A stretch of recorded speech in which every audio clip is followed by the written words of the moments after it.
Movie की शुरुआत रुखसाना नाम की लड़की को दिखाने से होती है, जो हर दिन अपने डैड के साथ बीच पर सर्फिंग के लिए आया करती है। और अब ऐसा करते ही करते हम देखते हैं धीरे धीरे रुखसाना काफी बड़ी हो जाती है। और यहाँ हम देखते हैं कि वो काफी अच्छी स्विमर भी बन चुकी थी।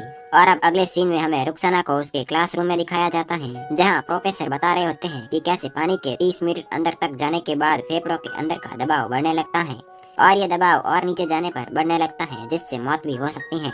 अब क्लास खत्म होने के बाद रुखसाना को उसके घर जाते हुए देखते हैं, जहाँ घर पहुंचने पर उसकी मॉम के साथ उसकी झड़प हो जाती है, क्योंकि रुखसाना के डैड के मरने के बाद उसने भी सुसाइड करने की काफी कोशिश की थी, जिसकी वजह से उसकी मॉम उसे डॉक्टर के पास भेजती रहती है, ताकि वो फिर से कोई मेंटल वाला काम न कर सके।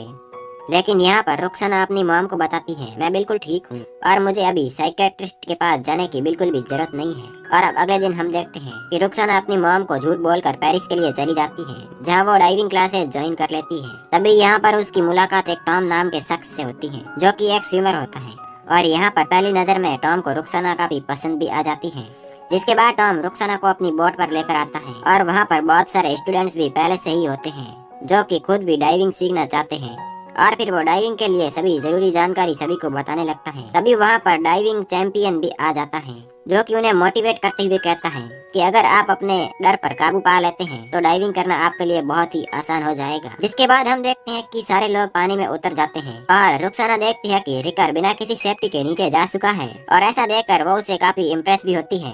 और अब रात के टाइम हम सभी स्टूडेंट्स को पार्टी करते हुए देखते हैं, जहाँ पर रुखसाना जब आती है तो रेकर भी उसे देखता ही रह जाता है, क्योंकि उसने पहली बार उसे नोटिस ही नहीं किया था। लेकिन यहाँ पर अब ये दोनों एक दूसरे को ही देख रहे होते हैं, और जब रुखसाना वॉशरूम जाती है तो रेकर भी उसके पीछे पीछे आ जाता है, और यहाँ पर ये दोनों एक दूसरे को किस भी करने लगते हैं और डायरेक्टली इंटीमेट भी हो जाते हैं। जिसके बाद ये दोनों बाहर आ जाते हैं, और यहाँ पर सारे लोगों को पता चल चुका था कि ये लोग अंदर क्या कांड करके आए हैं। और ये सब जानकर टॉम को काफी बुरा लगता है, और रेकर की गर्लफ्रेंड को भी काफी गुस्सा आ गया था, और इसी वजह से वो यहाँ से चली जाती है। और अब अगले सीन में हम इन दोनों को एक साथ दिखाया जाता है, जहाँ पर रेकर उसे डाइविंग सिखा रहा होता है। जिसके बाद वो वापस उसे अपनी डाइविंग बोट पर लेकर आता है।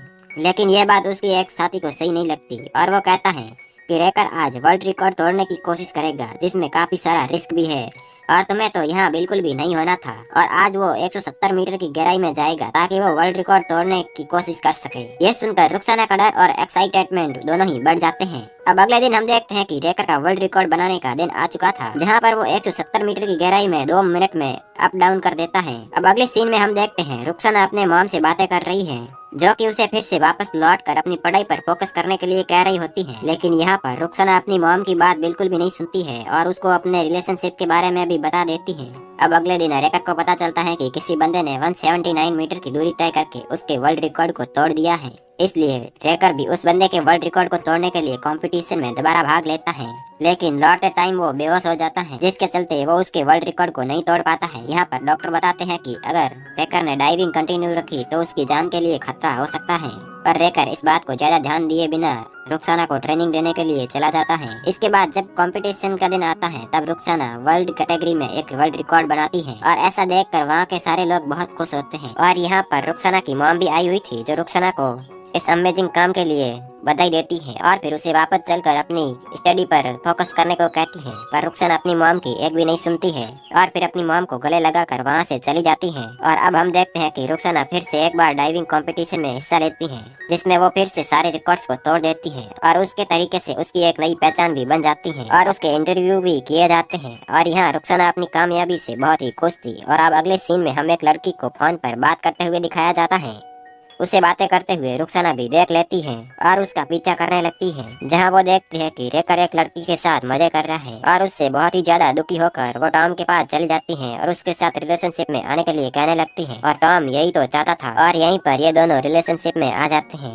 और अब अगली सुबह रुखसाना अपने घर से सारा सामान पैक करने लगती है, क्योंकि वो यहाँ से अब जाने वाली थी।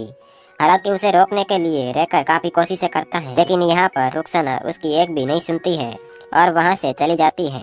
और ऐसा देखकर रेकर अपने हाथ से शीशा तोड़ देता है, जिसकी वजह से उसका हाथ जख्मी हो जाता है, और इमोशनल होकर रुखसाना भी उसके पास ही रुक जाती है। और अब अगले दिन रेकर रुखसाना की प्रैक्टिस करवा रहा होता है, तभी रुखसाना के फोन पर टॉम का मैसेज आता है। ऐसा देखने के बाद वो उसे डिलीट कर देता है। और अब अगले सीन में हम देखते हैं, जब इन सारे लोगों का इंटरव्यू चल रहा था, तभी रुखसाना रेकर को अपनी न्यू गर्लफ्रेंड को आंख मारते हुए देख लेती है, जिसे देखकर रुखसाना समझ जाती है कि रेकर कभी नहीं सुधरने वाला है। और इस बात से निराश होकर वो अपने घर आकर काफी रोती है। अब आगे जाकर हम देखते हैं कि रुखसाना का कंपटीशन डे आ चुका था, जिसमें उसे 180 मीटर के वर्ल्ड रिकॉर्ड को तोड़ना था। और यहाँ पर ऑक्सीजन सिलेंडर भरने की जिम्मेदारी टॉम की थी और वो अपना काम काफी अच्छी तरीके से करता है। लेकिन तभी उसके पास रेकर आता है, जो कि ऑक्सीजन सिलेंडर को चेक करने लगता है कि उसने अपना काम सही से किया है या नहीं। और अब जब कुछ चेक करने के बाद रुखसाना को तैयार किया जाता है, जिसके बाद वो पानी के अंदर जाने लगती है। लेकिन काफी नीचे जाने के बाद उसे पता चलता है कि गैस सिलेंडर खाली है। हालांकि उसकी टीम उसे जल्दी से बाहर निकालने की काफी कोशिश करती है, लेकिन वहाँ पर काफी लंबा वक्त गुजर चुका था, जिसकी वजह से रुखसाना की मौत वहीं पर हो जाती है। और अब इसके बाद पुलिस टॉम को अरेस्ट कर लेती है और उससे पूछताछ करने लगती है, क्योंकि गैस सिलेंडर भरने की जिम्मेदारी उसकी थी। लेकिन टॉम की सफाई देने के बाद पुलिस उसे जाने देती है और फिर पुलिस रेकर को हिरासत में लेती है। पर रेकर की भी सफाई देने के बाद पुलिस उसे जाने देती है और यहीं पर इस मूवी का एंड हो जाता है।